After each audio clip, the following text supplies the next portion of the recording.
ദൈവനാമം വാഴ്ത്തപ്പെടുമാറാകട്ടെ. May the name of the Lord be glorified.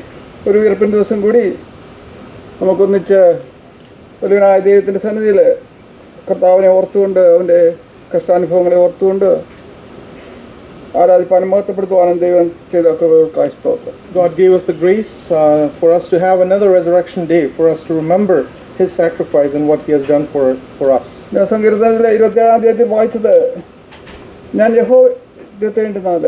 ഞാൻ യഹോവയുടെ ഒരു കാര്യം അപേക്ഷിച്ചു, അത് തന്നെ ഞാൻ ആഗ്രഹിക്കുന്നു. യഹോവയുടെ മനോഹരത്വം കാണുവാനും അവൻ്റെ മന്ദിരത്തിൽ ധ്യാനിപ്പാനും എൻ്റെ ആയുഷ്കാലമൊക്കെയും ഞാൻ യഹോവയുടെ ആലയത്തിൽ പാർക്കേണ്ടത് തന്നെ. We read this morning from Psalm 27 and verse 4 says, "One thing I have desired of the Lord, that I will seek, that I may dwell in the house of the Lord all the days of my life, to behold the beauty of the Lord and to inquire in His temple." യഹോവയുടെ മനോഹരത്വം കാണുവാനും അവൻ്റെ മന്ദിരത്തിൽ ധ്യാനിപ്പാനും. To behold the beauty of the Lord and to inquire in His temple. നമുക്ക് അല്പസമയം നമ്മുടെ പ്രത്യാശയെ പുതുക്കുന്ന ചില വാക്യങ്ങൾ വായിച്ചുകൊണ്ട് അതിൽ നിന്ന് ചില ചിന്തകൾ നമുക്ക് ഒന്നിച്ച് ചിന്തിക്കാമെന്നാണ് ആഗ്രഹിക്കുന്നത്. So this morning, may we turn to some verses that would renew our hope, and as a consideration of those, have our hope or have our encouragement from that. നമുക്കെല്ലാവർക്കും ഏറ്റവും പരിചിതമായ ഒരു വാക്യം തന്നെയാണ് ഫിലിപ്പിലേഖനം 3-ാം അധ്യായത്തിന്റെ 20-21. A very familiar portion to us, Philippians chapter 3, verses 20 and 21. നമ്മുടെ പൗരത്വമോ സ്വർഗത്തിലാകുന്നു, അവിടെ നിന്ന് കർത്താവായ യേശു ക്രിസ്തു രക്ഷിതായി വരുമെന്ന് നാം കാത്തിരിക്കുന്നു.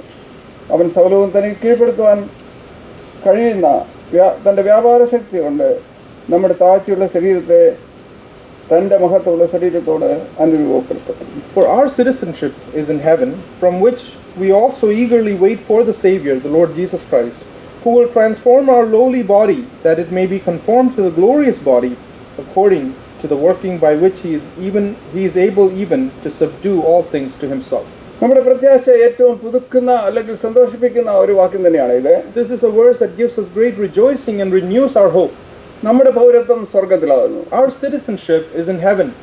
അവിടെ നിന്നും കർത്താവായ യേശു ക്രിസ്തു രക്ഷിതാവായി വരും. And from there, our Savior, Lord Jesus Christ, will come. പിന്നെ നമ്മുടെ താഴ്ചയുള്ള ശരീരത്തെ അവൻ്റെ മഹത്വമുള്ള ശരീരത്തോട് അനുരൂപമാക്കും. And yet again we see that He will transform our lowly bodies and conform to His glorious body. നമുക്ക് നമ്മെ തന്നെ ഒന്ന് ശോധന ചെയ്യുവാൻ ഇന്ന് പലക്കാലം ദൈവം നമ്മെ സഹായിക്കുമാറാകട്ടെ. May God help us to examine our own lives. നമ്മുടെ പൗരത്വമോ സ്വർഗത്തിലാകുന്നു. Our citizenship is in heaven. പൗരത്വം എന്ന് പറയുന്ന വാക്ക് നമുക്കെല്ലാവരും നല്ലവരെ അറിയുന്ന കാര്യമാണ്. We all know the word citizenship very well. കാരണം ഇന്ത്യയിൽ നിന്ന് കഴിഞ്ഞ നാളുകളിൽ ഈ ദേശത്ത് വന്ന ഇന്ത്യയിലെ പൗരത്വം നാം കളഞ്ഞ ശേഷം അമേരിക്കൻ പൗരത്വം എടുത്തവരാണ് ഇവിടെ ഇരിക്കുന്നത് മിക്കവരും തന്നെ. Because many of us who have come from India, we had to denounce our Indian citizenship and take the citizenship of America. ഇന്ത്യയിൽ നാം ജനിച്ചു വളർന്ന നമ്മുടെ നാടായ ഇന്ത്യയിൽ നിന്ന് നാം ഇവിടെ വന്നു. ഇവിടെ ഏറ്റവും സമൃദ്ധിയായ അല്ലെങ്കിൽ അനുഗ്രഹപ്പെട്ട ഒരു ദേശത്താണ് നാം വന്നത്. ഇവിടുത്തെ സിറ്റിസൺഷിപ്പായി നാം ഇവിടെ ജീവിക്കുകയാണ്. We were born and raised in India, and we came to this land, which is a land of plenty, and we are living in this country as its citizens. നാം ഇന്ത്യയിൽ അമേരിക്കയുമായിട്ട് തരപ്പെടും വളരെ വ്യത്യസ്തമായ ഒരു രാജ്യമാണ് എങ്കിലും നാം അനേക കാര്യങ്ങൾ നമുക്ക് ഉപേക്ഷിക്കേണ്ടതായിട്ട് വന്നു. When we compare India to America, there are a lot of differences, but also we know the fact that we had to leave certain things behind. നമുക്ക് ചില കാര്യങ്ങൾ അവിടെ ചെന്നാൽ ഇനി ചെയ്യാൻ സാധിക്കില്ല. There are many things that we won't be able to do in India if we go back there. എന്നാൽ നമുക്ക് ഈ ദേശത്ത് നിന്ന് ഒരു വലിയ പദവി ലഭിച്ചു. ഇവിടുത്തെ പ്രസിഡന്റിനെ വരെ തിരഞ്ഞെടുക്കാനുള്ള വോട്ടവകാശം നമുക്ക് ലഭിച്ചു. But at the same time, we got a great privileges in this country, including the privilege of electing the President of the United States. America എന്ന് പറയുമ്പോൾ ലോകത്തിൽ തന്നെ ഒരു അതിശയമായ ഒരു രാജ്യം എന്ന് വിശേഷിപ്പിക്കുന്ന യാതൊരു കുഴപ്പമില്ല. We can easily see America as a country that is marvel to the world. വളരെ സമൃദ്ധിയുള്ള ഒരു നാട്. There is a land of abundance and plenty. ലോകത്തെ ഒരുപക്ഷെ ഭരിക്കുന്ന ഒരു രാജ്യം തന്നെ എന്ന് പറയുന്നതിന് സംശയമൊന്നുമില്ല. You can even say that it is a country that rules over the world. ആ രാജ്യത്തിലെ ഒരു സിറ്റിസൺ എന്ന നിലയ്ക്ക് നമുക്ക് നിൽക്കുവാൻ കഴിയും. And we can state that we are a citizen of that country. മനോഹരമായ ഒരു രാജ്യത്ത് വന്ന് അനുഗ്രഹങ്ങൾ വായിച്ച് നാം ഇവിടെ സന്തോഷത്തോടെ ജീവിക്കുന്നു. And we are living a happy life here, having obtained the citizenship of this beautiful country. എന്നാൽ ഇവിടെ നാം ദൈവവചനത്തിൽ കണ്ടത് പൗലോസ് നമ്മോട് പറയുന്നത് നമ്മുടെ പൗരത്വം സ്വർഗത്തിലാണ്. But Paul here points out that our citizenship is in heaven. നമ്മുടെ പൗരത്വം സ്വർഗത്തിലാകുമ്പോൾ ഈ ഭൂമിയിലെ കാര്യം നമ്മളെ ഇപ്പോഴത്തെ സിറ്റിസണിൽ നിന്ന് വളരെ വ്യത്യസ്തമായ ഒരു സ്ഥാനത്തേക്കാണ് നമ്മൾ ഇനിയും പോകാൻ പോകുന്നത്. And when we consider that our citizenship is in heaven, it's a very different status than the citizenship on earth. അപ്പോൾ നാം ഇപ്പോൾ പാർക്കുന്ന ഈ ദേശം നമ്മുടെ പരദേശ ജീവിതമാണ് എന്നുള്ളതിന് സംശയമൊന്നുമില്ല. The life that we are living right now is our days of sojourn. കാരണം നമ്മുടെ പൗരത്വം സ്വർഗത്തിലാണ്. Because our citizenship is in heaven. ഈ അമേരിക്ക എന്ന് പറയുമ്പോൾ ഇവിടുത്തെ വാസം കഴിഞ്ഞ ശേഷം ഇതാ ഒരു മനോഹരമായ ദേശം നമുക്ക് പിന്നെയും ശേഷിച്ചിട്ടുണ്ട്. Because we live in America, but there is yet another nation, there's another country that's beautiful and eternal that waits for us. ഇവിടെ പറയും നമ്മുടെ പൗരത്വമോ സ്വർഗത്തിലാകുന്നു. It says that our citizenship is in heaven. ഇവിടെ നാം എന്ന് ഇവിടെ പ്രത്യേകം എടുത്തു പറഞ്ഞിട്ടുണ്ട്. Here it says that the word our is mentioned നാം here. എന്ന് പറയുമ്പോൾ കർത്താവായ യേശു ക്രിസ്തുവിന്റെ രക്തത്താൽ വീണ്ടെടുക്കപ്പെട്ട മക്കളെന്ന പറയുന്ന ആൾക്കാരാണ് നാം എന്ന് ഇവിടെ പൗലോസ് ഉദ്ദേശിക്കുന്നത്. And the implication of the word our is all the people who have accepted the Lord Jesus Christ as their Savior or been redeemed by the blood of the Lord Jesus Christ. കഴിഞ്ഞ ദിവസം കൊലോസ്യലേഖനം 3-ന്റെ 20 നിന്ന് പ്രിയ സജീവ് വളരെ വ്യക്തമായിട്ട് നമ്മളോട് സംസാരിച്ചു. The other day, Brother Sajeev spoke very clearly from Colossians chapter 3. അതിന്റെ ശേഷം പിറ്റേ ആഴ്ച സിസിൽ അതിന്റെ ഡീറ്റെയിൽ ആയിട്ടുള്ള കാര്യങ്ങൾ പറഞ്ഞതാണ്. And the following week, Brother Cecil also continued in that same thought. കാരണം അവിടെയും നമ്മുടെ രാജ്യം സ്വർഗത്തിലാണ്, സ്വർഗത്തിലേക്ക് നമ്മുടെ ശ്രദ്ധ തിരിക്കുന്നുള്ള അനേകമായ നല്ല കാര്യങ്ങൾ നാം കേട്ടുകൊണ്ടിരിക്കുകയായിരുന്നു. And we also considered from those portions that our citizenship is in heaven and we should set our minds on the things that are above. കൊലോസ്യലേഖനം 2-ന്റെ ചില വാക്യങ്ങൾ ചില കാര്യങ്ങൾ നമുക്ക് ഒന്ന് ഓടിച്ചു നോക്കാം. Maybe quickly review some things from Colossians chapter 2 അതിന്റെ as well. 2:20 പറയുന്ന വാക്ക്, In chapter 2 and verse 20 it says this, നിങ്ങൾ ക്രിസ്തുവിനോടുകൂടി ലോകത്തിന്റെ ആദിപാഠങ്ങൾ സംബന്ധിച്ച് മരിച്ചു. that therefore if you died with Christ from the basic principles of the world, 2:12 സ്നാനത്തിൽ നിങ്ങൾ അവനോടുകൂടി അടക്കപ്പെട്ടു, അവനെ മരിച്ചവരുടെ ഇടയിൽ നിന്ന് ഉയർത്തെഴുന്നേൽപ്പിച്ച ദൈവത്തിന്റെ വ്യാപാര ശക്തിയുള്ള വിശ്വാസത്താൽ അവനോടുകൂടി ഉയർത്തെഴുന്നേൽക്കുകയും ചെയ്തു. 2 and verse 12 says, buried with him in baptism, in which you were also raised with him through faith in the working of God who raised him from the dead. 2:13 നാം അവനോടുകൂടി ജീവിക്കുന്നുവെന്ന് നമുക്ക് കാണാൻ കഴിയും. And also in verse 13 it says that we are living with him. നാം ക്രിസ്തുവിനോടുകൂടി മരിച്ചു, ക്രിസ്തുവിനോടുകൂടി അടക്കപ്പെട്ടു, ക്രിസ്തുവിനോടുകൂടി ഉയർത്തെഴുന്നേറ്റു, അവനായിട്ട് ജീവിക്കുന്നു. We read that we died with Christ, we were buried with Christ, we rose again with Christ, and we are living with Christ. സ്വർഗത്തിലെ പൗരത്വത്തിന് അവകാശികളായ ചില കാര്യങ്ങളാണ് നാം ഇവിടെ കണ്ടത്. And what we saw were certain criteria for being citizens of heaven. നാം ആരാണെന്നുള്ളതിന് ഒരു ഉള്ള കാര്യങ്ങളാണ് നാം ഇവിടെ കേട്ടുകൊണ്ടിരുന്നത്. And we were seeing who we were. നാം ലോകത്തിന്റെ ആദിപാഠങ്ങൾ സംബന്ധിച്ച് മരിച്ചു. We were dead from the basic principles of the world. ലോകം നമ്മെ പഠിപ്പിച്ച ചില കാര്യങ്ങളുണ്ടായിരുന്നു. There were certain things that the world taught us. അതിൽ നിന്ന് വ്യത്യസ്തമായ ഒരു ജീവിതമാണ് ഇപ്പോൾ നമുക്കുള്ളത്. But we have a life that's different from that. ആ ലോകത്തിന്റെ ആദിപാഠങ്ങൾ സംബന്ധിച്ച് നാം മരിച്ചവരാണ്. We died to the basic principles of the world. സ്നാനത്തിൽ അവനോടുകൂടി അടക്കപ്പെട്ടു. We were buried with him in baptism. അവനോടുകൂടി ഉയർത്തെഴുന്നേറ്റു. We were raised with him. അവനോടുകൂടി ജീവിക്കുന്നു. And we are living with him. അങ്ങനെ സ്വർഗത്തിന് അവകാശികളായി നമ്മെ അവൻ തീർത്തു. And in that way he has made us heirs of heaven. അവൻ നമ്മെ തിരഞ്ഞെടുത്ത വിധത്തെ പറ്റി റോമലേഖനം 8-ൽ നമുക്ക് കാണാൻ കഴിയും. We also read in Romans chapter 8 the way by which he has elected us. 8:29-30 വാക്യത്തില് അവൻ നമ്മെ മുന്നറിഞ്ഞവരെ വിളിച്ചവരെ നീതീകരിച്ച് തേജസ്കരിച്ചു. We read in verse 29, for whom he foreknew he also predestined to be conformed to the image of his son, that he might be the firstborn among many brethren. നമ്മുടെ വീണ്ടെടുപ്പിന്റെ മറ്റൊരു കാര്യങ്ങളാണ് നാം ഇവിടെ കാണാൻ കഴിയുന്നത്. We also see another angle of our redemption being mentioned here. നമ്മെ അവൻ മുൻനിയമിച്ചു. He has foreknown us. അവൻ നമ്മെ വിളിച്ചു. He called us. നീതീകരിച്ചു. He has justified us. നമ്മെ തേജസ്കരിച്ചിരിക്കുന്നു. And he has glorified us. അതാണ് കാൽവരിയിലെ ക്രൂശിനെ പറ്റി ഇന്ന് നാം പകൽക്കാലം ചിന്തിച്ചുകൊണ്ടിരുന്നത്. And that is what we considered about the cross of Calvary even this morning. നമ്മളെ നീതീകരിക്കുന്നതിന് വേണ്ടി ആ കാൽവരി ക്രൂശിൽ കർത്താവായ യേശു ക്രിസ്തു ഇന്ന് നാം കേട്ട് പാളയത്തിന് പുറത്ത് വെച്ച് അവൻ കഷ്ടം അനുഭവിച്ചത് കാര്യങ്ങൾ നാം ഓർത്തു. To justify us, our Lord Jesus Christ suffered on the cross of Calvary, as we considered this morning outside the camp. നമ്മുടെ പൗരത്വമോ സ്വർഗത്തിലാകുന്നു. Our citizenship is in heaven. ഇങ്ങനെയുള്ള അവകാശവും പദവിയും തന്ന വലിയവനായ ദൈവത്തെ നമുക്ക് പിന്നെ മഹത്വപ്പെടുത്തിക്കൊണ്ടേയിരിക്കാം. May we continue to glorify the Lord who gave us such a status. ഇവിടെ നമ്മുടെ എന്ന് പറയുമ്പോൾ വേറൊരു കൂട്ടരെ നമുക്കിവിടെ ദൈവത്തെ അറിയാത്തൊരു ജനക്കൂട്ടത്തെ പറ്റി പൗലോസ് ഇവിടെ പ്രത്യേകമായിട്ട് പറയുന്നുണ്ട്. But on the other hand, we also see a group of people who do not know the Lord. ഫിലിപ്പിയർ 2:3 That is found in Philippians chapter 3 and verse 18. For many walk, of whom I have told you often, and now tell you, even weeping, that they are the enemies of the cross of Christ. ഇത് അതിന്റെ അടുത്ത വാക്യം. And verse 20, whose end is 19, whose end is destruction, whose God is their belly, and whose glory is in their shame, who set their mind on earthly things. ലോക മനുഷ്യരെ പറ്റിയുള്ള ഒരു കാര്യമാണ് ഇവിടെ കാണാൻ കഴിയുന്നത്. This is a description of earthly people. അവർ ക്രൂശിന്റെ ശത്രുക്കളായിട്ട് നടക്കുന്നു. They are enemies of the cross. പൗലോസ് പറയുന്നത് ഞാൻ കരഞ്ഞുകൊണ്ടാണ് ഇത് പറയുന്നത് എന്നാണ് പ്രത്യേകം പറയുന്നത്. And Paul even says that he is mentioning this weeping. അവരുടെ അവസാനം നാശം. And their end is destruction. അവരുടെ ദൈവം വയറ്. Their God is their belly.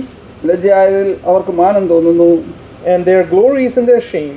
അവർ ഭൂമിയിലുള്ളത് ചിന്തിക്കുന്നു. And their mind is on earthly things. ഇതാണ് ലോക മനുഷ്യർ അല്ലെങ്കിൽ ദൈവമക്കൾ അല്ലാത്ത ഒരു കൂട്ടരെ പറ്റി പറയുവാൻ ഇത് മാത്രമേ കഴിയുള്ളൂ. This is the worldly people, or people who do not belong to God. അവർ ലോകത്തിലുള്ളത് മാത്രം ചിന്തിച്ചുകൊണ്ട് ജീവിക്കുന്ന ഒരു കൂട്ടമാണ്. Their minds are set on earthly things, and that's the group of people they are.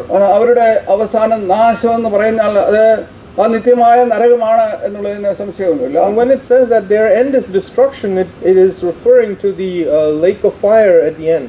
എന്നാൽ ആ ഒരു കൂട്ടം ജനത്തിൽ നിന്ന് ദൈവം നമ്മെ വേർതിരിച്ചു, ദൈവം നമ്മെ വീണ്ടെടുത്തു, ദൈവത്തിന്റെ മക്കളാക്കി തീർത്തു. But from that group God has plucked us out, he has separated us and has made us his children. സ്വർഗീയ രാജ്യത്തില് നമ്മെ അവകാശികളാക്കി തീർത്തു. And he has made us heirs of the kingdom of God. നമ്മുടെ പൗരത്വമോ സ്വർഗത്തിലാകുന്നു. Our citizenship is in heaven. പിന്നെ നാം കാണുന്നത് അവിടെ നിന്ന് കർത്താവായ യേശുക്രിസ്തു രക്ഷിതായി വരുമെന്ന് നാം കാത്തിരിക്കുന്നവരാണ്. We also see that we are eagerly waiting for our Savior, the Lord Jesus Christ, to come from there. കാരണം നമ്മൾ സ്വർഗത്തിൽ നമുക്ക് പൗരത്വം ലഭിച്ചുവെങ്കിലും നമുക്ക് സ്വർഗത്തിലേക്ക് ചെല്ലുവാൻ ചില സമയങ്ങൾ കൂടിയുണ്ട്. Because even though we receive citizenship from heaven, there is some more time before we get there. ഒന്ന് കർത്താവായ യേശുക്രിസ്തുവിന്റെ വീണ്ടും വരവാണ്.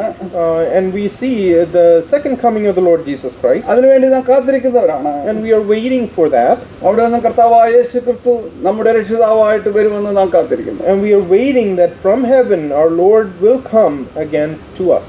അത് ഏറ്റവും ആസന്നമായിരിക്കുന്നു എന്നാണ് നമുക്ക് പറയുന്നതിന് യാതൊരു സംശയവുമില്ല. And there is no question that coming is very near. കാരണം ലോകത്തിന്റെ സംഭവങ്ങളും ഇസ്രായേലിനോടുള്ള ചരിത്രവും ഒക്കെ നോക്കിയാൽ അത് ഏറ്റവും അടുത്തിരിക്കുന്നതായിട്ട് നമുക്ക് കാണുവാൻ കഴിയും. Because when we review the things around us, and also in relation to Israel, that is what it signals. ഈ കർത്താവിന്റെ വരവിനെ ഓർത്തുകൊണ്ട് അവന്റെ വരവിനെ നോക്കി പാർത്തുകൊണ്ട് നമുക്ക് ജീവിക്കാൻ ദൈവം നമുക്ക് കൃപ തരുമാറാകട്ടെ. May God give us the grace to look forward to his coming and wait for him. ഇന്ന് ആരാധനയ്ക്കായിട്ട് ഓർത്തപ്പോൾ അത് തന്നെയാണ് നമ്മുടെ ചിന്താ വിഷയമായിരുന്നത്. That was the same thing that we considered this morning for our worship. സ്വർഗത്തിൽ നിന്ന് ഭൂമിയിലേക്ക് വന്ന കർത്താവായ യേശുക്രിസ്തുവിനെ നാം കണ്ടുകൊണ്ടേയിരിക്കുകയായിരുന്നു. We were seeing the Lord Jesus Christ who left heaven and came into this world. നമ്മുടെ പാപങ്ങൾക്ക് വേണ്ടി, നമ്മുടെ അകൃത്യങ്ങൾക്ക് വേണ്ടി കാൽവരി ക്രൂസിൽ മരിച്ച കർത്താവിനെ നാം കണ്ടുകൊണ്ടിരിക്കുകയായിരുന്നു. We were seeing the one who died for our sins and our iniquities. നമ്മുടെ പാപങ്ങൾ ചുമന്നുകൊണ്ട് ആ കാൽവരി ക്രൂസിൽ തകർക്കപ്പെട്ട കർത്താവിനെ, we were seeing the one who was crushed, bearing our sins on the cross of Calvary. നമ്മുടെ വേദനകൾ, നമ്മുടെ അകൃത്യങ്ങൾ ചുമന്നുകൊണ്ട് അവൻ വേദന അനുഭവിച്ച കർത്താവ്, he bore our iniquities and died for us on the cross. അവിടുത്തെ രക്തം ചിന്തി നമ്മളെ വീണ്ടെടുത്ത കർത്താവിനെ നാം കണ്ടുകൊണ്ടേയിരിക്കുകയായിരുന്നു. We were seeing the one who shed his blood for us. പിന്നെ നാം കണ്ടത് ആ മേശമേലിരിക്കുന്ന അപ്പത്തും പാനപാത്രവും ഓർത്തപ്പോൾ അവന്റെ വീണ്ടും വരവിന്റെ കാര്യവുമാണ് നാം ഓർത്തത്. And also when we saw the bread and the cup on the table, we were also proclaiming his coming. ഞാൻ വരുവോളം എന്റെ ഓർമ്മയ്ക്കായിട്ട് ഇത് ചെയ്യുവിനെന്ന് 2000 വർഷങ്ങൾക്ക് മുമ്പ് ശിഷ്യന്മാർക്ക് കൊടുത്ത കൽപ്പന പിന്നെയും നമുക്ക് ഓർക്കുവാൻ തക്കവണ്ണം ദൈവം നമ്മെ സഹായിക്കണം. And we were able to do the same thing that the disciples did in accordance with his commandment, to do this in remembrance of me. ഈ ചെറിയൊരു റൂമിലിരുന്നുകൊണ്ട് നാം ഈ കർത്താവിനെ ആരാധിക്കാൻ നമുക്ക് സാധിച്ചു. We were able to sit in the small room and worship the Lord. കഴിഞ്ഞ ആഴ്ചയിൽ ഞങ്ങൾ കോൺഫറൻസിന് പോകാൻ സാധിച്ചു. Last week we were able to go to the conference. അവിടെ ആരാധനയ്ക്ക് കൂടിയപ്പോൾ ഒരു വലിയ ജനക്കൂട്ടം അവിടെ ഉണ്ടായിരുന്നു. And when we got together, it was a big multitude of people. അനേക ആ ഒരു ഓഡിറ്റോറിയത്തിൽ നോക്കിയാൽ നിറയെ ആള് ഇരിക്കുന്നു, ഒന്നിച്ചിരുന്നുകൊണ്ട് ഇതേ കർത്താവിനെ ഇതേ രീതിയിൽ ആരാധിക്കാൻ അല്ലെ മഹത്വപ്പെടുത്തുവാൻ നമുക്ക് സാധിച്ചു. And as we look around, there's a lot of people in that auditorium, and we were able to worship this same Lord in the same fashion. നമ്മുടെ പഴയ പിതാക്കന്മാരുടെ കാര്യങ്ങൾ ഓർക്കുകയാണെങ്കിൽ ചരിത്രത്തിലൊക്കെ നാം വായിച്ചിട്ടും കേട്ടിട്ടും കണ്ടിട്ടും ഒക്കെ ഉണ്ട്. അവർക്ക് ഇരിക്കാൻ പോലും സ്ഥലമില്ല, വീടുകളിലൊക്കെ ആരാധന കഴിച്ച സമയങ്ങളുണ്ട്. When we consider the history of our forefathers, and we have heard it and we have read it, that they didn't even have places to worship. അവർ മരത്തിന്റെ ചുവട്ടിലിരുന്ന് ആരാധിച്ചിട്ടുള്ള ചരിത്രങ്ങളുണ്ട്. There are even instances when they gathered under trees to worship. ചെറിയ ചെറിയ സഭാ ഹാളിൽ അല്ലെങ്കിൽ ഹാളിലിരുന്ന് അവർ ദൈവത്തെ ആരാധിച്ചു. They worshipped in small halls sitting there. നമുക്ക് ഇങ്ങനെ മനോഹരമായ ഹാളിൽ ഇരുന്നുകൊണ്ട് ദൈവത്തെ ആരാധിക്കാം. And we have the opportunity to sit in a beautiful hall like this and worship the Lord. അതുപോലെ കഴിഞ്ഞ ആഴ്ച ഒരു അനേകം ആൾക്കാരുടെ അടുക്കൽ ഒന്നിച്ച് കർത്താവിനെ ആരാധിക്കുവാൻ നമുക്ക് സാധിച്ചു. And like I said, sitting with a multitude of people, we were able to worship the Lord last week. ഇന്ന് വെളിപ്പാട് പുസ്തകം 5-ാം അധ്യായത്തിന്റെ വാക്യത്തിൽ നാം വായിച്ചത് അനേക ഒരു വലിയൊരു ജനക്കൂട്ടം ഒന്നിച്ച് ദൈവത്തെ ആരാധിക്കുന്നതായിട്ട് നമുക്ക് കാണുവാൻ കഴിയും. What we read this morning from Revelation chapter 5 was that there is a great multitude of people worshiping the Lord together. അവരുടെ എണ്ണം 10,000 And their number was tens of thousands. 1000 ആയിരുന്നു. And was thousands of thousands. അവർ അത്യുച്ചത്തിൽ അർക്കപ്പെട്ട കുഞ്ഞാട് ശക്തിയും ധനവും ജ്ഞാനവും ബലവും ബഹുമാനവും മഹത്വവും സ്തോത്രം ലഭിപ്പാൻ യോഗ്യൻ എന്ന് പറഞ്ഞു. And they said with a loud voice, "You are worthy to take the scroll, and you are worthy is the Lamb who was slain to receive power and riches and wisdom and strength and honor and glory and blessing." ഇതേ കർത്താവിനെ പല രീതിയിൽ ആരാധിക്കുന്ന കാര്യമാണ് ഇവിടെ ഉള്ളത്. And this is also another instance by which they worship the Lord. ഈ കർത്താവിനെ ഫ്ലോറിഡയിലെ ഈ സൗത്ത് ഫ്ലോറിഡയിൽ നമുക്ക് ഇങ്ങനെ ആരാധിക്കുവാൻ ഈ വലിയവനായ ദൈവത്തെയാണ് നാം ആരാധിക്കുന്നത്. And it is the same great God who we worship in this corner of South Florida. 136 സങ്കീർത്തനത്തിൽ ആകാശത്തെയും ഭൂമിയെയും ഉണ്ടാക്കിയ ഒരു ദൈവമാണ്, അവന്റെ ദയ എന്നേക്കുള്ളതെന്ന് നാം പാടിയതാണ്. In Psalm 136 we read about a God who created the heavens and the earth, and that his mercy endures forever. അവന് സൂര്യനെ ഉണ്ടാക്കിയവനാണ്, ചന്ദ്രനെ നിർമ്മിച്ചവനാണ്, എല്ലാത്തിന്റെ ഉടയവനായ ആ ദൈവത്തെ നമുക്ക് ആരാധിപ്പാണ്ടക്കൊണ്ടും ദൈവം എന്ന കൃപയ്ക്കായി സ്തോത്രം. He is the one who created the sun and the moon and everything that we see around, and we have the opportunity to worship him. ഈ കർത്താവിനെ നേർമുഖത്തിൽ കണ്ടുകൊണ്ട് അവനെ ആരാധിക്കുന്ന ഒരു സുദിനം നമ്മുടെ മുന്നിലുണ്ട്. And there's a good day before us when we will worship him, seeing him in person. ഈ കർത്താവ് വീണ്ടും വന്ന് നമ്മെ ചേർത്തുള്ള ആ പ്രത്യാശയിൽ നാം ജീവിക്കുന്നവരാണ്. And we live in the expectation and the hope that he will come to take us. അവന്റെ വരവിനെ നമുക്ക് കാത്തിരിക്കുന്നവരാണ്. And we wait upon his coming. അതിന്റെ അടുത്ത വാക്യത്തിൽ പിന്നെ നാം കണ്ടത് ഫിലിപ്പിയർ 3:21, അവൻ സകലവും തനിക്ക് കീഴ്പ്പെടുത്തുവാൻ കഴിയുന്ന തന്റെ വ്യാപാര ശക്തിയുണ്ട് നമ്മുടെ താഴ്ചയുള്ള ശരീരത്തെ അവന്റെ മഹത്വമുള്ള ശരീരത്തോട് അനുരൂപമാക്കും. In the next verse, Philippians 3:21, we read, "Who will transform our lowly body that it may be conformed to his glorious body according to the working by which he is able even to subdue all things to himself." ഇവിടെ ഒരു glorious അല്ലെങ്കിൽ മഹത്വമുള്ള ശരീരത്തെ പറ്റി നമുക്കിവിടെ കാണാൻ കഴിയും. Here we read of a glorious body. കാരണം ഈ ഭൂമിയിൽ നമുക്ക് ഒരു ശരീരമുണ്ട്. In this world we have a body. അത് അനേക പ്രശ്നങ്ങളിലൂടെ കടന്നു പോകുന്ന ഒരു ശരീരമാണ്. But it is a body that goes through various problems. നമ്മുടെ പ്രിയപ്പെട്ടവരുടെ ലിസ്റ്റ് തന്നെ നാം ഇപ്പോൾ കണ്ടതാണ്. ഓരോരുത്തരുടെയും കാര്യങ്ങൾ വളരെ പ്രശ്നങ്ങളിൽ കൂടി നാം കടന്നു പോകുന്നവരാണ്. We all saw the list of sick ones that many people are going through many problems. നമ്മുടെ ചർച്ചിൽ തന്നെയുള്ളത് അനേകര് വലിയൊരു ഒത്തിരി ആൾക്കാർ തന്നെ ചർച്ചിൽ തന്നെ ഉണ്ട്. And even in the midst of our assembly itself, we have a number of people who are going through these things. ഈ ശരീരത്തിന് രോഗം വരും, ദുഃഖം വരും, പ്രയാസങ്ങൾ, പ്രശ്നങ്ങൾ ഒത്തിരി ഉള്ളൊരു ശരീരത്തിലാണ് നാം ജീവിക്കുന്നത്. This body, it's prone to sickness, it's prone to death, it's prone to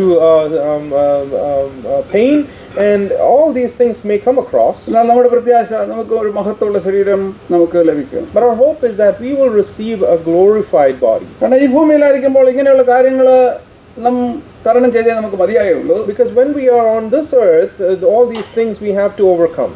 ഞാൻ ഇപ്പോൾ പ്രസാദിനോട് പറയായിരുന്നു, നമുക്ക് ഡോക്ടറെ കളിപ്പിച്ച് വേണേൽ അതിലൊക്കെ കുറെ നടക്കാം, എന്നാൽ ഡോക്ടർ പറഞ്ഞു കഴിഞ്ഞാൽ പിന്നെ ചെയ്യാതിരിക്കാം ഒക്കത്തില്ല കാര്യങ്ങൾ. I was just saying that you can mock the doctor and you can not do what he says, but once He orders something to be done, it needs to be done.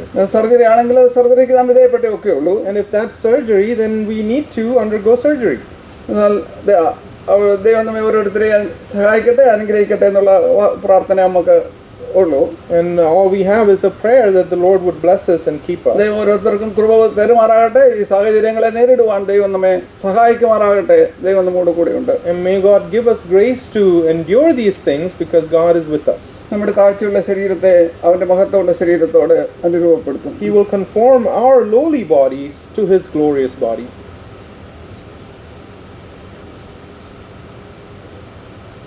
ഈ കർത്താവിന്റെ മഹത്വമുള്ള ശരീരത്തെ കണ്ട ചില വ്യക്തികൾ ഉണ്ട്. There are a few people who have seen the Lord in His glorified body. ഉയർത്തെഴുന്നേറ്റ ശേഷം തന്റെ ശിഷ്യന്മാർക്ക് കർത്താവ് പ്രത്യക്ഷപ്പെട്ടു. Our Lord Jesus Christ appeared to His disciples after He rose from the dead.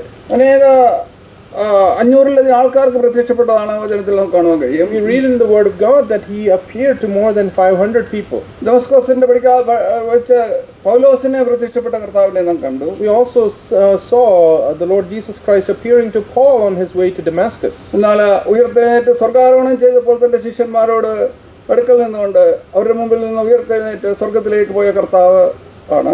But we also see the Lord ascending in the presence of His disciples, ascending to heaven. എന്നാൽ അവൻ പോയ പോലെ തിരികെ വരുമെന്നുള്ള ഒരു ആഹ്വാനം അവർക്ക് കൊടുത്തിട്ടുണ്ട്. And He gave them the promise that just as He went up, He will come down again. ശിഷ്യന്മാരോട് പറഞ്ഞത്, നിങ്ങൾ ലോകമെങ്ങും പോയി എൻ്റെ സാക്ഷികളാകുകയും. But He commissioned His disciples to go all around the world and to all the world and make disciples. അവൻ ലോകാവസാനത്തോളം നമ്മോട് കൂടെയുള്ള ഒരു കർത്താവാണ്. That He is a God who is with us until the end of the age. അവന്റെ മഹത്വമുള്ള ശരീരത്തോട് നമ്മെ അനുരൂപമാക്കുന്ന ഒരു കർത്താവാണ് നമുക്കുള്ളത്. We have a God who is able to conform our lowly bodies to His glorious body. ആ മഹത്വമുള്ള ശരീരത്തോട് നമ്മെ അനുരൂപമാക്കുവാനാണ് അവൻ നമ്മെ തിരഞ്ഞെടുത്തത്. He has selected us, or He has chosen us so that He can glorify our bodies. മഹത്വമുള്ള ശരീരത്തോടുകൂടി കർത്താവിനെ ആരാധിച്ച് ആ വെളിപ്പാട് പുസ്തകത്തിൽ നാം കണ്ട കർത്താവിനെ നമുക്ക് പിന്നെയും ആരാധിക്കുന്ന ഒരു സുദിനം നമ്മുടെ മുന്നിലുള്ളതാണ്. അതാണ് നമ്മുടെ പ്രത്യാശ. We have a great hope and a great day that's in front of us in which we will worship the Lord just as we saw in the book of Revelation in our glorified bodies. നാം ഈ ഭൂമിയിൽ ജീവിക്കുമ്പോൾ ഈ ദൈവത്തിന് മഹത്തരമായി ജീവിപ്പാൻ ദൈവം നമ്മെ സഹായിക്കുമാറാകട്ടെ. May God help us to live for His glory when we are on this earth. Abraham ഈ പ്രത്യാശ കണ്ടുകൊണ്ട് കൂടാരങ്ങളിൽ പാർത്തുകൊണ്ട് ദൈവം ശില്പിയായി നിർമ്മിക്കുന്ന ആ നഗരത്തിനായിട്ട് കാത്തിരുന്നു. We see in the case of Abraham that he dwelt in tents because he looked forward to a city that has foundations, whose builder and maker is God. പിന്നെ നാം കൊലോസ്യലേഖനത്തിൽ വായിക്കുന്ന ക്രിസ്തുവിനോടുകൂടി നിങ്ങൾ ഉയർത്തെഴുന്നേറ്റിരിക്കുന്നെങ്കിൽ ദൈവത്തിന്റെ വലത്ത് ഭാഗത്തിരിക്കുന്ന ഉയരത്തിലുള്ളത് നിങ്ങൾ ചിന്തിപ്പിക്കും. We also see that since you have been raised with the Lord Jesus Christ, that you should set your minds on the things that are above. ആ മഹത്തരമായ ഒരു പ്രത്യാശ നമുക്ക് തന്നിരിക്കാൻ ദൈവത്തെ നമുക്ക് സ്തുതിക്കാം. May we praise God, for He has given us this wonderful hope. 1 Corinthians 15:2 വാക്യത്തിൽ നമ്മുടെ ഒരു മനോഹരമായ ഒരു പ്രത്യാശയുടെ വാക്കുകളാണ് അതിൽ. In 1 Corinthians chapter 15, which verse? 15 and verse 52, we read a great verse there. നാം എല്ലാവരും നിദ്ര കൊള്ളുകയില്ല, എന്നാൽ അന്ത്യകാലത്തിൽ പെട്ടെന്ന് കണ്ണിമയ്ക്കിടയിൽ നാം എല്ലാവരും രൂപാന്തരപ്പെടും, കാഹളം ധ്വനിക്കും, മരിച്ചവരെ അക്ഷയായി വെറുക്കുകയും നാം രൂപാന്തരപ്പെടുകയും ചെയ്യും. We shall not all sleep, but we shall be changed in a moment, in the twinkling of an eye, at the last trumpet. For the trumpet will sound, and the dead will be raised incorruptible, and we shall be changed. യോഹന്നാന്റെ 17:24 നാം എപ്പോഴും ചിന്തിക്കുന്ന ഒരു വാക്യമാണ്. We often read John's Gospel chapter 17 and verse 24. പിതാവേ, നീ ലോകസ്ഥാപനത്തിന് മുമ്പ് എന്നെ സ്നേഹിച്ചിരിക്കൊണ്ട് എനിക്ക് നൽകിയ മഹത്വം നീ എനിക്ക് തന്നിട്ടുള്ളവർ കാണേണ്ടതിന് ഞാൻ ഇരിക്കുന്ന ഇടത്ത് ഇവരും എന്നോട് കൂടി ഇരിക്കണമെന്ന് ഞാൻ ഇച്ഛിക്കുന്നു. Father, I desire that they also whom you gave me may be with me where I am, that they may behold my glory which you have given me, for you loved me before the foundation of the world. ഇതാണ് നമ്മുടെ പ്രത്യാശ. This is our hope.